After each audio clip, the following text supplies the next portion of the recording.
السلام علیکم ورحمۃ اللہ وبرکاتہ۔ الحمدللہ رب العالمین والصلاة والسلام علی اشرف الانبیاء وسید المرسلین نبینا محمد وعلی آلہ واصحابہ اجمعین ومن تبعهم بإحسان الى یوم الدین، اما بعد۔ قال اللہ تبارک وتعالی لن ینال اللہ لحومها ولا دماؤها ولكن يناله التقوى منكم۔ محترم حاضرین صلاۃ عید، نوجوان ساتھیوں اور خواتین اسلام، آج کا دن اہل اسلام کے لیے بڑا ہی عظیم الشان دن ہے۔ آج ساری دنیا کے مسلمان اپنے رب کو خوش کرنے کے لیے اپنے رب کے سامنے اپنے ایمان کا، اپنی سچائی کا اور اپنے اعتقاد کا مظاہرہ کرنے کے لیے،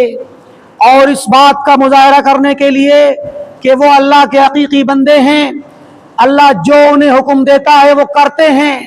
اور اسی کی وجہ سے آج پوری دنیا کے مسلمان جانوں کو ذبح کر کے، جانوروں کو ذبح کر کے اللہ رب العالمین کی خوشنودی حاصل کرتے ہیں۔ یہ دن یقیناً پورے سال کے ایام میں سب سے بڑا دن ہے، کیونکہ یہ دن توحید کا دن ہے، یہ دن شرک سے برات کا دن ہے۔ یہ ابراہیم علیہ السلام جو امام الموحدین ہیں، جو امام الانبیاء ہیں، ہمارے نبی سے پہلے سارے نبیوں کے باپ، آپ نبیوں کے باپ ابو الانبیاء کہلائے، آپ کی نسل میں نبی آئے، اور آپ کو دنیا کے بڑے بڑے مذاہب والوں نے، یہودیوں نے بھی اپنا نبی مانا، عیسائیوں نے بھی نبی مانا، اور سچی نبوت اور سچی اطاعت اور حقیقی طور پر جنہوں نے آپ کی اتباع کی وہ پیارے نبی صلی اللہ علیہ وسلم اور آپ کی امت ہیں، جنہیں حکم دیا گیا کہ ہم ابراہیم علیہ السلام کی ملت اور ان کے طریقے کی پیروی کریں۔ آج کی یہ قربانی یقیناً ابراہیم علیہ السلام کی اس سنت کی پیروی ہے، جو سنت ان کے بیٹے کے نتیجے میں، بیٹے کی قربانی کے نتیجے میں اللہ تعالیٰ نے خوش ہو کر بیٹے کو قربان نہ کرا کر کے بلکہ ایک مینڈھے کو قربان کرایا۔ اللہ نے ایک ہدیہ دیا، ایک صدیہ دیا، جان کے بدلے میں اسماعیل علیہ السلام کی جان بخشی گئی، اور اس کے بدلے میں اللہ نے ایک تنبا دیا، ایک کبش دیا، ایک مینڈا دیا، اور وہ پھر ذبح کیا گیا۔ وَتَرَكْنَا عَلَيْهِ فِي الْآخِرِينَ، اور اللہ تعالیٰ نے اس طرح بعد کے لوگوں کو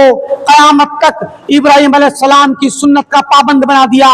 تاکہ لوگ ابراہیم علیہ السلام کی سنت کے پابند بنیں۔ میرے عزیزو، ابراہیم علیہ السلام کی سنت کو پڑھنا چاہیے، ابراہیم علیہ السلام کی زندگی کو پڑھنا ضروری ہے۔ قرآن کریم میں ابراہیم علیہ السلام کی زندگی کے لیے ان کی سنت اور ان کی زندگی کے واقعات اہل ایمان کے لیے روشن ہدایت ہیں۔ ابراہیم علیہ السلام کو اللہ تعالیٰ نے طرح طرح سے آزمایا، ان کو آگ میں پھینکا گیا، ان کے باپ نے ان کو گھر سے نکال دیا، اپنے وطن سے ہجرت کر کے دوسری جگہ گئے، اس کے بعد ان کی بیوی کو چھین لیا گیا، اور پھر جب ایک زمانے کے بعد اللہ نے ان کو اولاد بخشی اور وہ بیٹا بڑا ہوا، تو اس بیٹے کی قربانی کے ذریعے اللہ رب العالمین نے ان کو آزمایا۔ یہ آزمائشوں سے گزرنے کے بعد ابراہیم علیہ السلام کو اللہ نے کیا مقام دیا؟ فرمایا ان ابراہیم کان امۃ قانتا للہ حنیفا ولم یکن من المشرکین۔ ابراہیم علیہ السلام امت تھے، وہ تنہا امت تھے، کیونکہ وہ تنہا حق پر تھے، اکیلے توحید پر تھے، اکیلے اسلام پر تھے۔ جب پوری دنیا کفر پہ تھی، پوری دنیا شرک پہ تھی، وہ تنہا توحید پر تھے اور تنہا اسلام پر تھے۔ ہمیں ابراہیم علیہ السلام کی زندگی سے یہ سبق ملتا ہے کہ اگر پوری دنیا کفر کر بیٹھے، پوری دنیا شرک میں چلی جائے، پوری دنیا مرتد ہو جائے، پھر بھی ابراہیم علیہ السلام کی طرح ہم تنہا اللہ رب العالمین کے دین پر قائم رہیں اور اس کی توحید کو بجا لائیں۔ ابراہیم علیہ السلام نے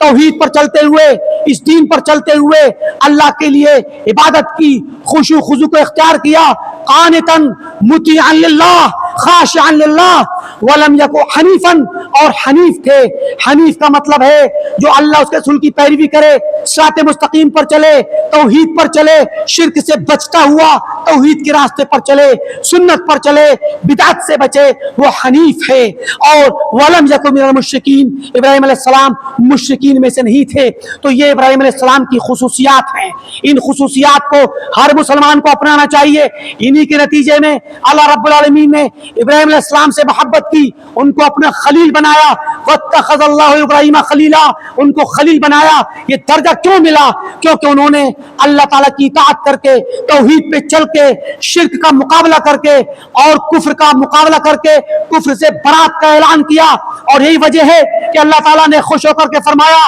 قد کان لکم اسوۃ فی ابراہیم، اسوۃ فی ابراہیم وقومہ، کہ تم اے لوگوں، اے مسلمانوں، تمہارے لیے ایک نمونہ ہے ابراہیم علیہ السلام کی زندگی میں اور ان کی قوم کی، یعنی جو لوگ مسلمان لائے تھے۔ کس بات کا نمونہ؟ کہ جب انہوں نے کہا، اپنی قوم سے کہا انا براء منکم ومما تعبدون من دون اللہ، کہ اے لوگوں ہم برات کا اظہار کرتے ہیں تم سے اور تمہارے ان معبودان باطلہ سے، یعنی توحید پر جم کر کے شرک سے دوری اختیار کرنا، شرک والوں سے دور ہونا، شرک کا مقابلہ کرنا اور شرک سے برات کا اظہار کرنا، یہ ابراہیم علیہ السلام کی سنت ہے۔ اور آپ نے اور آپ کی قوم نے فرمایا کفرنا بکم، ہم تمہارا انکار کرتے ہیں، تمہارے معبودوں کا کفر کرتے ہیں۔ بدا وبدا بیننا وبینکم العداوۃ والبغضاء ابدا، اور ہمارے درمیان اور تمہارے درمیان ہمیشہ کے لیے دشمنی قائم ہو چکی ہے، حتی تؤمنوا باللہ وحدہ، یہاں تک کہ تم واحد اللہ رب العالمین پر ایمان لے آؤ۔ تو یہ ہے ابراہیم علیہ السلام کی سنت، لہذا ہمیں اس اسوے کو اپنانا ہے، ہمیں توحید پر جمنا ہے، شرک سے دور ہونا ہے، ہمیں توحید پر چلتے ہوئے شرک سے دور ہوتے ہوئے سنت پر قائم رہنا ہے اور بدعت سے دور ہونا ہے، اور اس کے ساتھ ساتھ اپنی قربانی کو صحیح طریقے سے ادا کرنا ہے اللہ تعالیٰ کی خوشی کے لیے، کیونکہ اللہ کے پاس ہمارا گوشت نہیں پہنچے گا، ہمارا خون نہیں پہنچے گا، جانور کا خون نہیں پہنچے گا، نہ اس کی دولت پہنچے گی، نہ اس کی قیمت پہنچے گی، نہ آپ کا دکھاوا پہنچے گا، بلکہ ولیکن ینالہ التقوی منکم، تمہارے دلوں کا تقوی، تمہارے دلوں کی للہیت، تمہارے دلوں کا اخلاص اللہ کو پہنچے گا۔ لہذا ضروری ہے کہ یہ قربانی خالص اللہ کے لیے ہونی چاہیے، دکھاوے کے لیے نہ ہو۔ اور اس قربانی کے ذریعے ہم فقراء مساکین کو یاد کریں، اپنے پڑوسیوں کو یاد کریں، رشتہ داروں کو یاد کریں، دوست و احباب کو یاد کریں، اور خاص کر اگر ہمارے پڑوسی یا علاقے کے اندر غیر مسلم لوگ، خاص کر وہ غیر مسلم جو گوشت کھا لیتے ہیں، ان لوگوں کو آپ یہ گوشت ہدیہ کریں، ان کو تحفہ کریں، تاکہ محبت پیدا ہو، اسلام کی سماحت کا پتہ چلے، اسلام کے اندر کیا رواداری ہے اس کا پتہ چلے، اور اسلام کے متعلق لوگوں کے رجحانات بدلیں، محبت پیدا ہو، نفرت کم ہو، اور مسلمانوں کی سخاوت کا اعلان ہو، اور سماج کے اندر خوشحالی پیدا ہو۔ یہ مسلمان ہی ہے جو سماج میں خوشحالی پیدا کر سکتا ہے، اپنی زکوٰۃ کے ذریعے، اپنی عبادات کے ذریعے، اپنی قربانی کے ذریعے۔ یہ مسلمان ہے جو اس سماج کے اندر دشمنی ختم کر کے، نفرت ختم کر کے محبت کا پیغام دے سکتا ہے۔ اور جب قربانی کو ذبح کریں، اپنے جانور کو ذبح کریں تو قبلہ رخ لٹائیں، اس کے بائیں پہلو لٹائیں، اور اس کے بعد اس کو دبائیں، اپنا گھٹنا رکھ کر کے اس کے پیروں کو پکڑ لیں، اس کے سر کو پکڑ کر کے پھر آپ داہنے ہاتھ سے ذبح کریں اور دعا پڑھیں، بسم اللہ اللہ اکبر، اللہم ھذا منک و الیک، اللہم تقبلہ منی ومن اہل بیتی۔ آپ یہ دعائیں پڑھ لیں، یا انی وجہت وجہی الذی فطر السماوات والارض حنیفا وما انا من المشرکین، ان صلاتی ونسکی ومحیای ومماتی للہ رب العالمین لا شریک لہ وبذلک امرت وانا من المسلمین۔ ان دعاؤں کو پڑھ لیں، اگر یہ یاد نہ ہو تو صرف آپ بسم اللہ اللہ اکبر کہہ کے ذبح کر دیں، آپ کا ذبیحہ ٹھیک ہے۔ اور دل کے اندر آپ کا ارادہ ہو